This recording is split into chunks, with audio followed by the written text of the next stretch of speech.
Hello there and welcome to this special bonus video. My name is Will Harlow and I'm the Over-Fifties specialist physio here at HT Physio in Farnham. And first of all, I just want to say thank you so much for either ordering or pre-ordering Thriving Beyond 50. It really does mean the world to me. I hope you love the book and share it with your friends. And this special bonus video is going to build on some of the topics in the book. And today we're going to be talking all about how to build and maintain your bone health as you get older. So bone health does decline with age. We know that is a fact. And in fact, it's possible that over the age of 50, you can lose 1 to 3% of your bone tissue with each passing year unless you know what you're doing. So this video is going to be all about preventing that from happening. I'm going to give you my masterclass in hopefully maintaining your bone health. All of this stuff is science-backed and evidence-based. We don't talk about any woo-woo science. This is all stuff that's been proven time and again. So it's 3 major points that we're going to work on today. We're going to go through each one in turn and then I'm going to go into more detail with each. So you're interested in maintaining and building your bone tissue. If you're a female, this is especially important. And this is actually important for people of all ages. So before I show you what the 3 things are, I just want to let you know that the one evidence-based thing that's been shown to build more bone than anything else is starting early. So no matter your age right now, even if you're below 50, watching this video and implementing it, the best time to start this stuff is now. You don't need to wait until you're at risk of osteoporosis. We want to start as soon as possible, and hopefully this will prevent it. So here are the 3 things in the masterclass we're going to be talking about today. I'm going to explain what they are and why they're so important for building and maintaining your bone. So the first thing, we must keep walking. The second thing, to maintain and build bone tissue, is resistance training. We're going to talk about why that's so important in a minute. And then the third thing we're going to touch on is your nutrition, possibly supplements, and which things we need as building blocks to maintain and build new bone. So even if we've got these 2 things, if we don't have the building blocks, we can't build new bone. If we think about these guys here, the walking and the resistance training, as the builders, and these as the bricks, you can send 100 builders to your building site, but if they've got no bricks to work with, nothing's going to happen. So all of this is super important.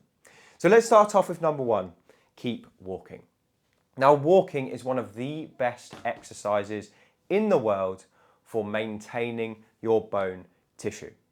When we walk, what we're doing is sending a signal to our bones that they are still needed. Your body is an efficiency machine.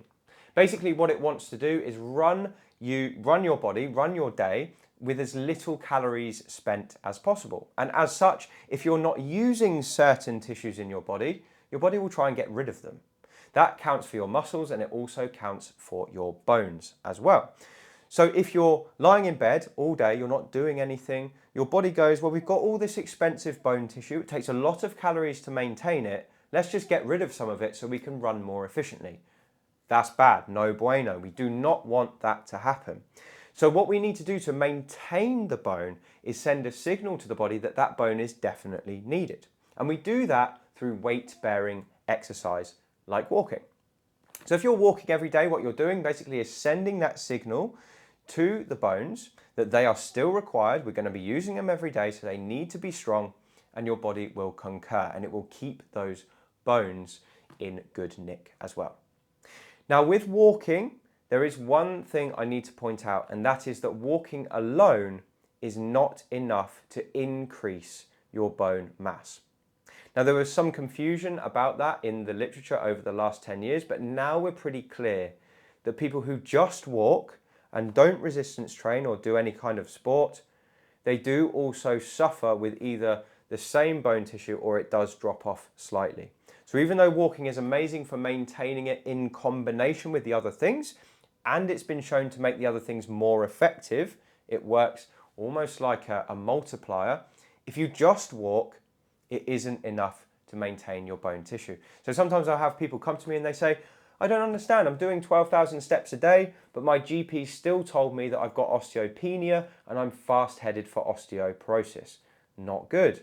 And the reason is, it's a harsh truth, but they're not doing all of the things they should to maintain their bone tissue. Walking is one component, but it's not everything. So now we've said that, how much walking is the right amount? Well, it depends on who you are, what your level of ability is. It's going to be different for everybody. Some people say 10,000 steps, but that's just an arbitrary number. There's no science behind it. It was just plucked out of the air by a Japanese researcher in the 60s. It doesn't really have that much scientific backing. So what I would recommend you do is, first of all, try and track the number of steps you're currently doing. Now, I love wearing one of these watches. It's a Garmin watch. I'm not paid by Garmin to say that, but I tell everyone how good they are because it gives me so many health metrics. But you could also use your smartphone. Every smartphone has got a step tracker on it. The only problem with the smartphone is it has to be in your pocket all the time.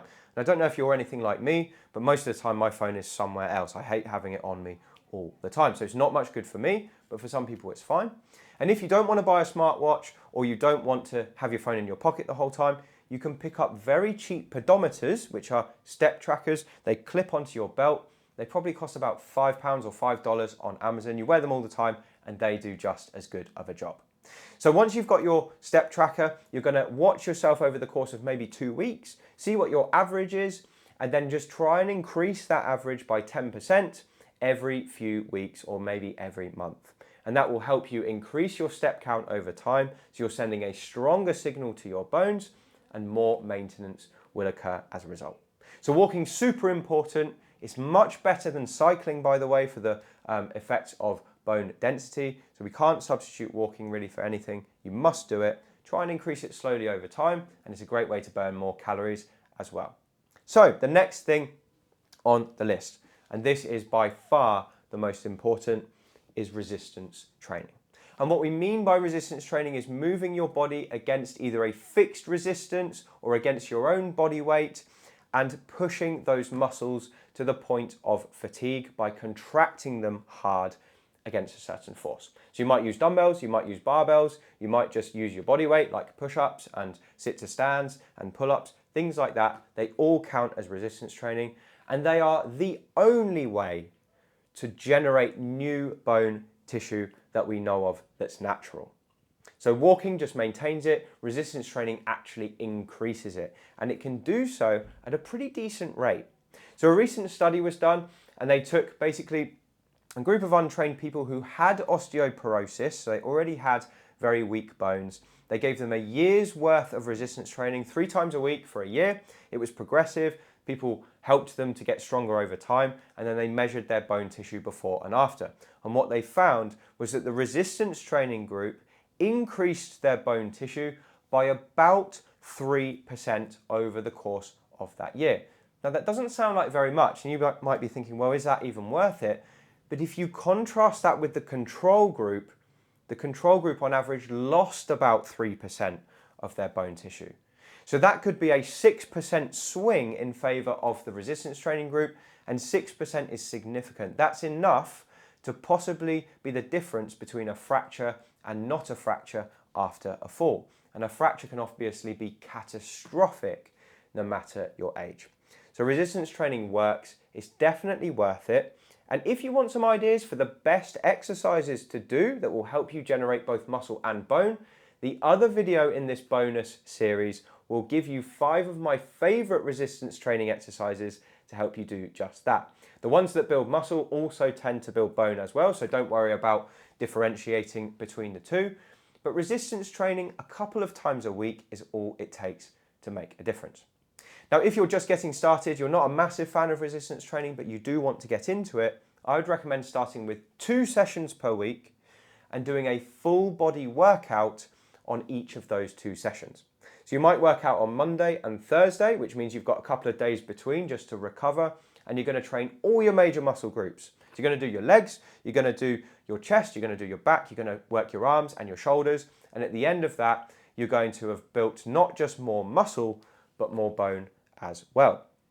Now, if you're really keen and you want to do more than 2 sessions per week, you could do 4 sessions per week and either do the same sessions I just described, but on sort of Monday, Tuesday, Thursday and Saturday to give a couple of days in between, or you could break up into upper and lower body parts. So on Monday, you work your legs. On Tuesday, you work your upper body.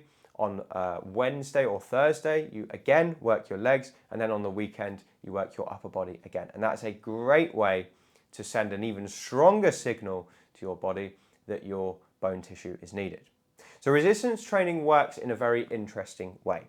We basically have two different types of cell that live inside our bone tissue. We've got osteoblasts and osteoclasts. Now your osteoblasts, so blast with a B, these are your builders, okay? So builder with a B, they lay down new bony tissue.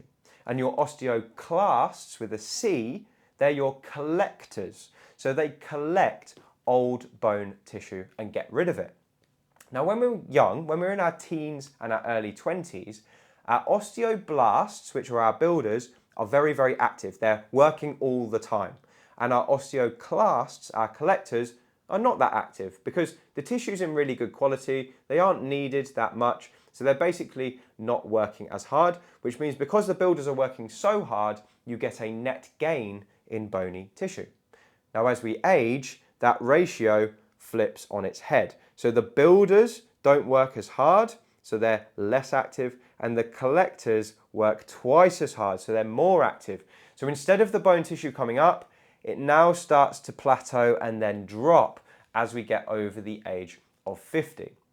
Now what resistance training does is it starts to bring that back into the place we want it. So the osteoclasts dampen down their activity and the osteoblasts, the builders, they lay down more bone. The reason it does that is because we're sending such a strong signal to the bones, or to the bones and the muscles, that they're still needed, that in fact they're not yet strong enough to cope with the demands we're placing on them, so we need more bony tissue, and the body is an adaptation machine.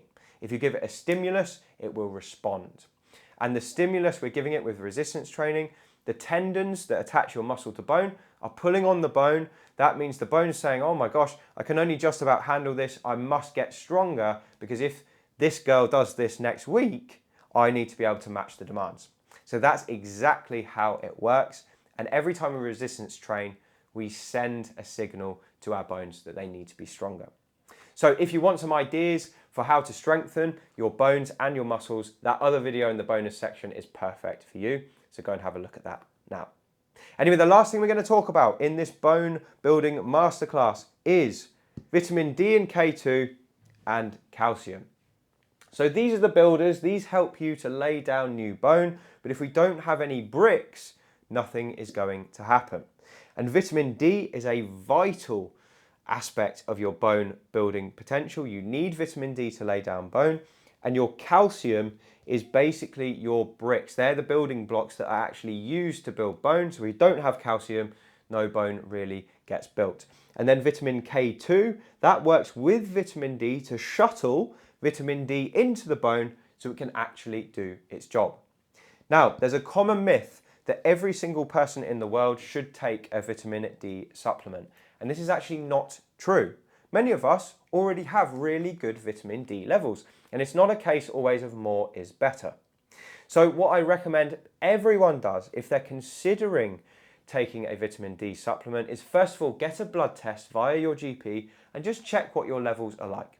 If they're already high, you're just going to be wasting your money on a vitamin D supplement, and more is not always better. Sometimes there can be risks. So certainly check with your doctor before you just start taking it, and you'll be able to save yourself some pennies if your levels are already okay. Now, in the UK, the government recommends that most people take a vitamin D supplement. And the reason for that is because we have such poor weather so much of the time. And vitamin D is triggered by sunlight exposure on the skin. So your skin creates vitamin D when the sunlight triggers it. And what this means is that if you're in a very hot climate and you have a lot of sun exposure, you might be okay. But if you're in a cold climate or you're in the UK in the winter and you're not getting the sun on your skin very much, your vitamin D levels could drop, which means for some people their vitamin D is fine in the summer but really poor in the winter. So there's seasonal variations. Now the other thing that happens as we get older is our skin quality declines as well. That's why we get wrinkles. But wrinkled skin is also worse at turning sunlight into vitamin D. So as we age, our vitamin D levels might naturally drop just because the skin can't create as much of it. So all that being said, it's definitely worth getting checked by your doctor. And if you want some natural sources of vitamin D in your diet, things like nuts and mushrooms and meat all have vitamin D in. But if they're very low, a supplement might be a good idea. Let's talk about calcium. So some people erroneously believe that to stave off osteoporosis, all they need to do is take a calcium supplement. And I'm going to tell you why this might not be a very good idea, and most people should probably avoid calcium supplements. So we find calcium in our diet through things like meat and dairy and milk and things like that. You can also get it in certain quantities in vegetables as well. And if you're eating a well-rounded diet with all of these things in, you probably have ample calcium to build new bone. And if you take a calcium supplement, what can sometimes happen is you have too much calcium and it can end up in the wrong places. So the wrong places might include in your tendons, which is super relevant for my profession. And sometimes I see people with calcific tendons, which are basically like crystals in their tendons, the exact opposite of what you want in your tendon, by the way. And it causes extreme pain. It can cause the tendon to rupture. It can be incredibly hard to get rid of, and it's just misery all around. So you absolutely want to avoid calcific tendons, and not taking a calcium supplement is definitely a good way to try and avoid them. The other thing that can happen with calcium is it can end up in even more problematic positions, like in your arteries. And there's some evidence to show that too high of a calcium intake can lead to problems with the arteries, like atherosclerosis being worse. And you certainly don't want calcium running through your circulatory system any more than is required. So definitely get checked out by your doctor if you're considering a calcium supplement. If you've been prescribed one, that's different. You should definitely take it. But if you're not sure and you're thinking maybe I should, maybe I shouldn't, certainly go and get some advice about your specific circumstances. But if you're eating a well-rounded diet, you've got dairy in there, you've got some meat in there, you're eating all your green leafy veg as well, your calcium levels may well be absolutely A-OK, which means that you've got enough building blocks to build bone. So in summary, keep walking. Try and increase your steps by 10% every month or so if you're looking to push the envelope. There is some evidence to show that stepping per day over 6,000 times is good for longevity, so have that as a rough goal. That's what I usually tell my patients. But it's going to be different for everyone. If you're starting at 500 steps today, you want to build up very, very slowly, not just suddenly ramp it up. Next, resistance training. It's suitable for just about everyone. And there's machines in the gym, there's free weights, you've got dumbbells, barbells, you can use your body weight. Just getting up and out of a chair several times, that definitely qualifies. But if you want some more ideas, the other video is perfect for you. Definitely introduce it. Even if you're just doing 1 or 2 sessions a week, that's enough to stimulate a change. And then finally, make sure your vitamin D levels are optimized and you've got enough calcium in your diet. So that's everything from me. I really appreciate you watching and for obviously purchasing or pre-ordering my book. I hope you absolutely love it. It's a really good resource for people who are serious about improving their health. So thank you again for your support. Please do share the book with your friends and family if you've enjoyed it. And I hope you enjoy the other video in this series. And I'll speak to you very soon.